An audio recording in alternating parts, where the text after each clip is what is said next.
Nous voulons justement être reconnus au niveau d'un réseau. Il faut que ce réseau il existe, et pour qu'il existe, il faut qu'il partage les mêmes valeurs. Et donc avoir une cohésion, ça ne s'improvise pas, ça se vit. Et pour arriver à les vivre, il faut les partager. Et donc il était important qu'on se retrouve là-dessus et qu'on identifie quel était notre ADN pour justement être plus reconnus par notre profession. On voit que les équipes sont capables de se fédérer sur un projet et je crois que c'est notre force. Quand il y a plusieurs têtes, il y a beaucoup d'idées et si on réussit en fait à rassembler des idées de tous les IFRIA, c'est quand même intéressant pour tout le monde. Avoir un réseau pour être identifié au niveau national comme un partenaire de la profession et puis être reconnu aussi par le public qui a toujours un problème de reconnaissance des métiers de l'agroalimentaire. On met en place des actions, on pense à son développement au niveau du réseau national.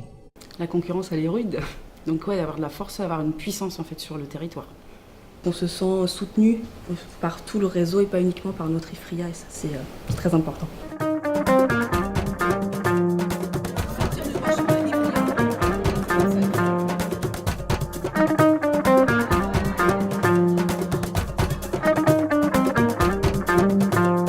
Tout ce qu'on développe à l'interne dans tous les IFRIA va se faire ressentir auprès de nos partenaires en entreprise. Ils vont voir notre bonne humeur, notre bonne cohésion d'équipe et ça va leur donner envie de travailler avec nous au quotidien. Liberté totale.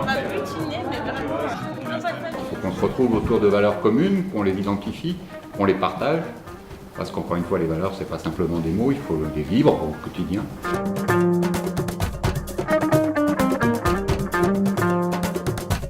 Et voilà pourquoi c'est important qu'on soit soudés tous ensemble pour défendre la même image.